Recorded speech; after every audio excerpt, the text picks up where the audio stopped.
오늘도 뜨거운 이슈를 시원하게 풀어봅니다. 성대모사 시사평론가 김수민 평론가 함께하고요. 킹스맨의 원년 멤버 노효상 YTN 라디오 아나운서 나오셨습니다. 안녕하십니까? 안녕하십니까? 반갑습니다. 자, 노효상 아나운서, 자, 왕의 기한입니다. 킹스맨의 기한입니까? 다시 돌아온 YTN 라디오의 연어 노효상 아나운서입니다. 연어입니까? 어떻게 오늘 복장 색깔이 옷도 연어 색깔을 연어 색깔로 맞춰봤습니다. 연어 살색인가요? 제가 잘 모르겠는데 노르웨이산이네요. 네, 노르웨이산이네요. 돌아가는 일 없기를 바라면서요. 요새 성대모사 한동훈 성대모사 계속 하시고 계시다고 들었습니다. 한동훈 법무장관. 네네. 네. 오늘도 좀 부탁드리고 오늘 할 일이 많고 네. 사실은 갑자기 제가 사실 성대모사를 하는 데 있어서 네. 오전일수록 부담이 커요. 목이 덜 풀려가지고. 제가 들어도 저녁 때 할 때는 상당히 아주 익숙하게 하는데 오전에는 약간 부담스러울 때가 있는 것 같습니다. 네. 자, 뭐 사실은 이현웅 앵커가 코로나 뭐 좀 몸 그런 상태에 있어서 이번 주만 연어로 우리 노효상 아나운서가 복귀를 하신 거니까요. 양해 부탁드리고요. 자, 첫 번째 소식 부탁드리겠습니다. 네, 첫 번째 소식. 전현직 법무부 장관의 만남입니다. 네. 국회는 어제 오후 본회의를 열고 윤석열 정부 출범 후 첫 대정부 질문을 진행했습니다. 사흘간 이어지는 대정부 질문 첫날인 어제는 정치외교 통일안보 분야가 다뤄졌는데요. 이날 관심이 집중됐던 것 아무래도 전현직 법무부 장관들의 만남이었습니다. 문재인 정부 마지막 법무부 장관을 지낸 박범계 민주당 의원과 윤석열 정부 첫 법무부 장관인 한동훈 장관이 치열하게 공방을 벌였는데요. 어떤 말이 오갔는지 직접 들어보시죠. 검찰총장 언제 임명할 거요? 지금 법에 따라서 임명 절차가 진행 중입니다. 2달째 넘는 공석인데 대검검사급, 고검검사급, 평검사 전부 다 한동훈 장관이 다 해버렸습니다. 이런 전례가 있어요? 과거에 의원님께 장관이실 때 검찰총장을 완전히 패싱하시고 인사를 하신 것으로 백도 없는 말 하지 마십시오. 법무부 장관은 여전히 수사지휘권을 갖고 있고 경찰의 수사는 저는 의원님과 달리 구체적 사안에 대해서 개입하지 않겠다고 이미 말씀드렸습니다. 제가 구체적 사안에 대해서 수사지휘권을 남발하거나 그러고 있지 않지 않습니까? 네, 둘 사이의 신경전 이후에도 계속됐는데요. 박 의원 질의 과정에서 한 장관이 저만큼 이번 인사처럼 확실하게 검찰의 의견을 반영한 전례가 없을 것이라는 취지의 답을 하자 박 의원은 그대로 약 20초간 말없이 한 장관을 향해 레이저 눈빛을 발사하기도 했습니다. 전현직 장관들의 기싸움은 대정부 질문 처음부터 끝까지 시종일관 한 발짝도 물러서지 않으면서 팽팽하게 마무리됐습니다. 자, 먼저 이게 전반적인 대정부 질문은 우리 김수민 평론가는 어떻게 봤습니까? 여야가 주도권을 잡기 위해서 신경전을 벌인다고 느껴지기도 했었어요. 네. 대정부 질문이라는 국회 절차 자체가 특징이 있는 것이 보통 상임위원회에서 회의를 하면 그 상임위원들만 질문을 할 수가 있죠. 네. 근데 대정부 질문은 상임위에 구분이 없는 질문이다. 그리고 답변자도 구분이 없습니다. 국무총리 나오세요. 그렇죠. 막 부를 수 있어요. 법무부 장관 나오세요. 행안부 장관 나오세요. 다시 법무부 장관 나오세요. 어제도 실제로 그렇게 흐름이 벌어졌고요. 예, 그런 특징이 있기 때문에 굉장히 좀 자유롭게 논쟁을 해볼 수 있다라고 하는. 물론 답변자 입장에서는 좀 자유롭지 못해요. 그렇죠. 예, 답변자가 답변을 길게 하면 왜 답변이 기냐, 하고. 짧다 그러면 왜 답변이 짧다고 혼내고. 그렇기 때문에 일단 질문자가 컨트롤하는 건데, 근데 그럴수록 사실은 답변자 쪽에 시선이 또 가게 돼 있습니다. 저걸 어떻게 견딜 거냐. 그렇죠. 그래서 하태경 국민의힘 의원 같은 경우는 이낙연 전 총리도 대정부 질문으로 스타가 되지 않았냐. 그 자신도 한덕수 총리와 한동훈 법무부 장관에 특히 기대를 걸고 있다라고 했기 때문에 어제 더더군다나 처음 대정부 질문이어서 이들 장관 총리들이 어떻게 답변을 하는지 이것도 굉장히 크게 주목을 받을 수밖에 없었습니다. 근데 보통 장관들 예전 모습 보면 약간 이렇게 좀 조심스럽고 이렇게 하는 모습이고 이런데 엄중하게 보고 있습니다. 그게 기본적인 어떤 포인트잖아요. 이번 장관들은 좀 다른 것 같아요. 다들 좀 잔뜩 화도 나 있었고 하고 싶은 말씀 다 하시는 것 같다는 느낌도 들기도 하고요.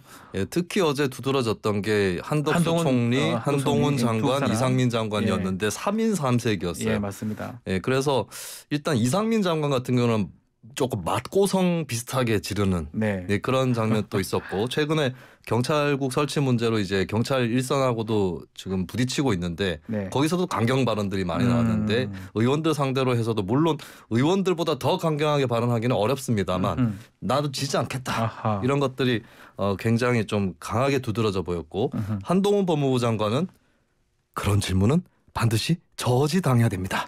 뭐 이런 식으로 이제 성대모사 이게 하셨네요. 생각이죠. 속생각. 네, 네, 그래서 예. 한동훈 법무부 장관은 목소리 톤이나 이런 것 자체가 그렇게 크진 않아요. 그렇죠. 근데 크지 않지만 조근조근 다 답변하고 다 네. 반박했었거든요. 그래서 어제 한 언론사가 단 헤드라인은 네. 한마디도 안 진이라는 신기했어요, 표현이 진짜로. 나옵니다. 네. 네, 그런 역할을 맡았고 그다음에 한덕수 국무총리가 장관들이 막 이렇게 역공을 하거나 방어를 꼼꼼하게 하려고 하니까 네. 본인은 조금 받아들이는 태도. 윤석열 정부의 지지율이 떨어진 문제에 대해서도 겸하게 돌아보고 있다라고 하는. 그러니까 총리니까 또 그랬을 수도 그렇죠. 있고요. 총리고 총리니까. 또 연령이 많습니다. 제일 많으시고. 예, 그래서 예전에 이낙연 전 총리 같은 경우는 받아들이는 것 더하기 역공. 약간 이게 역공. 약간 양용 모드였는데 예. 한덕수 총리는 이제 역공 이런 거는 주로 다른 장관들이 하니까 자기는 또 뭐 의원님들 말씀하시는 거 새겨 듣겠다. 이런 밸런스를 맞추는 차원에서. 예, 그런 것들이 좀 강했던 것 같습니다. 밸런스 얘기를 좀 하셨는데 이 법무부 장관 특히 얘기가 가장 많았던 것 같아요. 예상했던 것처럼 전현직 장관 두 사람의 신경전 매우 뜨거웠는데 청문회 느낌도 들기도 했고요. 이게 뭐 대정부 질문 이상의 느낌이 많이 들었습니다. 어떻게 보셨습니까? 일단 이제 박범계 전 장관, 네. 박범계 의원과 한동훈 장관의 맞대결 처음부터 시작할 때부터 그렇게 시작을 해서 또 관심을 모았는데 좀 그런 건 있더라고요. 그러니까 박범계 전 장관이 한 얘기가 네. 의원이 한 얘기가 이렇게 논리적으로 맞을 수 있어요. 뭐 예를 들어서 검찰총장이 없는데 인사를 그렇게 하면 어떡하느냐. 네. 또 인사 검증 업무를 법무부가 가져가면 어떡하느냐. 근데 여기서 핸디캡이 나옵니다.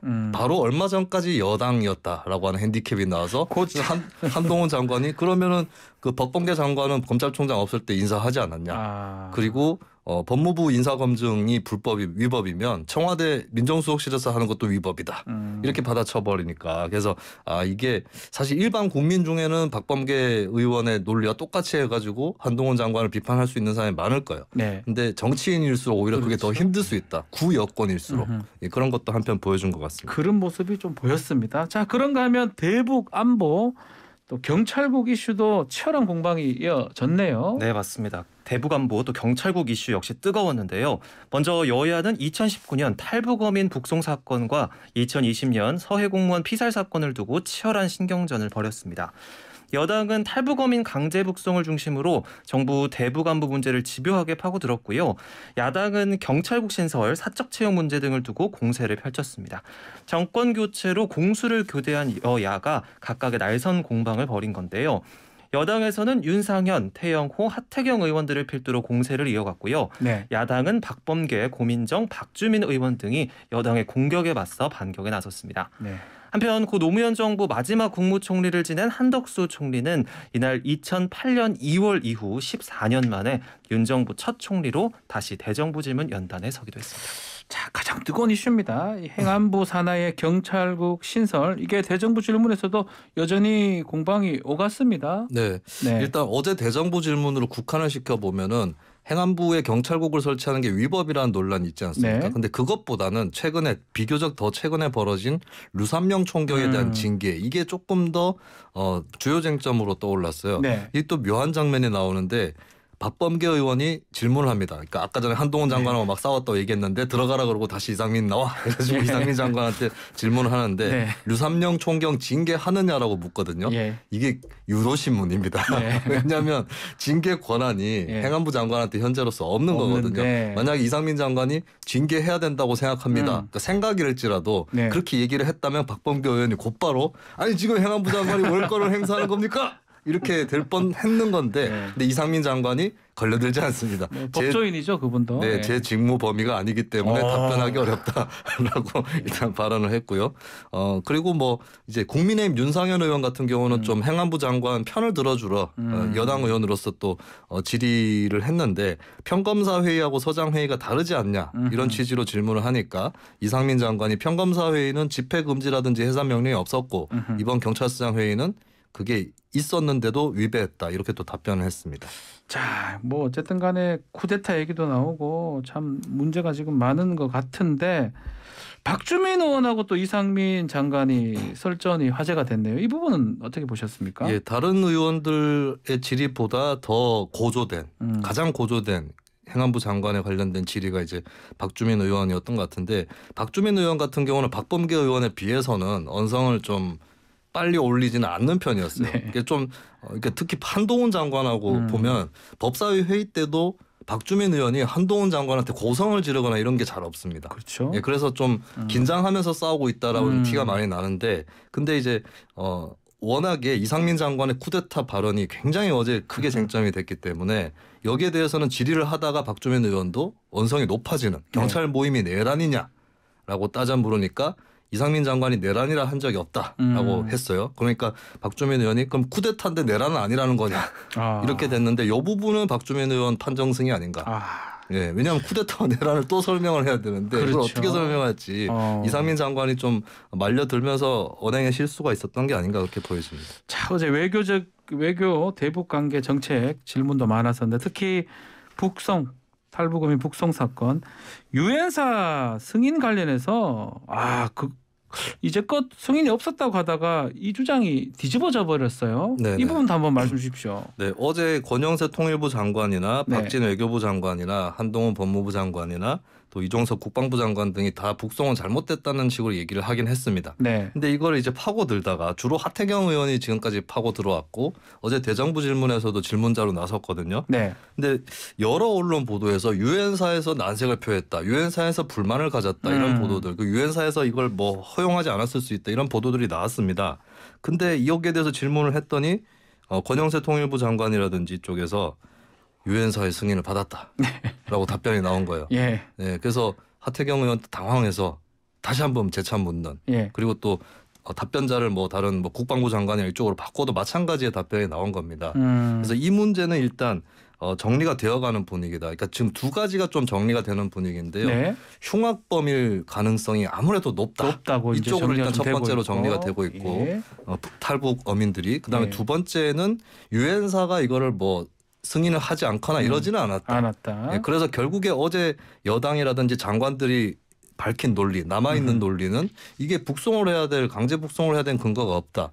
이 정도 수준의 그렇죠. 논리가 남아있다. 그래서 어제 대정부 질문의 성과라면 성과인데 이 쟁점이 너무 번지는 것을 막아냈다. 좁히는 쟁점을 좀 추리고 좁히는 데 성공했다. 이렇게 볼 수 있을 것 같습니다. 그게 유엔사 승인 부분이다라고 짚어주셨고요. 자, 두 번째 소식 노혜성 아나운서 전해주십시오. 네, 두 번째 소식 한동훈 윤석열 독대입니다. 독대. 윤석열 대통령이 오늘이죠. 한동훈 법무부 장관으로부터 취임 후 첫 업무 보고를 받습니다. 윤 대통령이 스타 장관을 언급한 가운데 내각 중 가장 주목받는 국무위원회 업무 보고인 만큼 그 자체에 많은 관심이 쏠리는데요. 앞서 진행된 부처와 마찬가지로 이번 업무 보고 역시 배석자 없이 극소수의 참모만 참석하는 독대 형식으로 이루어질 전망입니다. 이번 업무 보고에서는 국정과제를 기반으로 법무부의 중점 추진 사항을 보고할 것으로 보이는데요. 특히 검수완박으로 불리는 검찰 수사기소권 분리법과 관련해 법무부 검찰이 헌법재판소에 공동으로 청구한 권한쟁의 심판 등 검찰 관련 사항도 보고될 것으로 예상이 됩니다. 네. 또한 윤 대통령 취임 후 첫 특별 사면인 8.15 광복절 특사, 새 정부 초대 검찰총장 인선 관련 언급도 있을지 관심이 쏠립니다. 업무 보고가 당일날 연기되는 경우가 몇 번 있었거든요. 여가부나 통일부 같은 경우는 이번에는 연기가 됩니까? 어떻게 됩니까? 이번에는 워낙에 쟁점 사안들이 다 걸려있기 때문에 네. 여기서 연기를 해버리면 또 무슨 일인가 관측이 조금 나오겠죠. 주목받기 때문에 이건 행안부하고 법무부는 연기를 안 하겠죠. 그렇죠. 그 예. 연기를 했을 때에 본인들도 준비가 안 된 거냐 이런 비판도 나올 거기 때문에 이거는 연기될 가능성 없을 것 같고 또 윤석열 정부 입장에서도 현재 주요 사항들 네. 특히 최우선 순위에 해당하는 사항들이 다 걸려있기 때문에 연기될 가능성은 없습니다. 네. 자, 가장 주목받는 사안 중에 하나가 광복절 특사거든요. 대규모로 진행될 거다. 첫 사면이니까 이런 예측도 많은 것 같아요. 네. 사면에 여러 가지 이유가 있을 수 있기 때문에 예. 특히 이제 정부 초반이 되면은 좀 포용 이런 걸 강조하면서 사면의 폭이 넓어지기 마련이죠. 근데 사면은 결국에 폭이 쟁점이 되는 게 아니라 누가 들어가느냐. 네. 특히 사면 대상자 중에 우리가 익히 아는 이름이 누가 들어가느냐. 그렇죠. 이 문제가 될 텐데 아무래도 지금 이제 유력한 거는 이명박 전 대통령 얘기가 나오고 있고요. 이재용 부회장 예, 이재용 부회장은 이제 사면이 아니라 복권 얘기도 한편으로 나오는데 네. 근데 결국에 이명박 전 대통령 사면이 좀 가장 뭐 핵심 고민거리일 거예요. 네. 여론에서 이재용 부회장에 대한 여론하고 좀 많이 다릅니다. 반대입니다. 네, 그렇기 때문에 윤 대통령이 무작정 좋아 사면 빠르게 가 이렇게 얘기하기가 대단히 어려운 상황이다. 네, 알겠습니다. 깜짝 놀랐어요. 지금 검찰총장 인선도 지금 관심이 큰데 19일 국민청구 일정까지 마무리는 됐는데 어떤 인물들이 지금 올라왔는지 궁금합니다. 외부 사람입니까? 내부 사람입니까? 외부와 내부가 섞여 있지 않을까 이렇게 보여지고요. 현직 고검장들 이름이 일부 거론이 되고 있고 이건 자연스러운 또 그렇죠. 일이라고 볼 수 고검장이 있겠고요. 올라가니까요. 예. 네, 외부의 경우도 뭐 이제 환경부 블랙리스트 수사 지휘 라인에 있었던 한찬식 전 검사라든지 뭐 배성범 전 검사 이런 사람들의 이름이 거론이 되고 있습니다. 임원정 검사도 후보군에 올랐을까요? 국민 천거를 한 그 후보군 안에는 있었을 것 같은데요. 그런데 현재 검증 동의까지 받아서 10여 명으로 추렸다라고 하는데 근데 이문정 검사 입장이 검증 동의에 뭐 임하진 않겠다. 그러니까 본인이 하게 되면 2%에서 얘기를 했었죠. 윤석열 전 총장이나 김진태 전 총장보다 못하지는 않을 것 같다고 얘기를 했지만 근데 본인이 또 하겠다고 얘기는 안 했기 때문에 좀 올랐을 가능성은 낮아 보입니다. 어제 어떤 방송에서 누가 되든지 간에 바지 검찰총장이다라고 이문정 검사가 말을 했습니다. 이 부분은 어떻게 보십니까? 일단 이게 박범계 의원이 한동훈 장관 대정부 질문 때도 지적했던 건데 검찰총장이 없는 상황에서 대대적인 인사를 한 것 자체는 팩트거든요. 네. 그럼 인사가 다 돼 있는 상황에서 검찰총장이 거기에 누가 가려고 하겠느냐. 그렇죠. 실제로 그런 기류가 있다고도 합니다. 예, 그런 부분은 이제 이문정 검사가 지적을 했다고 봐야 되겠죠. 알겠습니다. 자, 오늘 킹스맨 여기서 마무리하겠습니다. 두 분 감사합니다. 고맙습니다. 노효상 아나운서 또 김수미 시사평론가였습니다.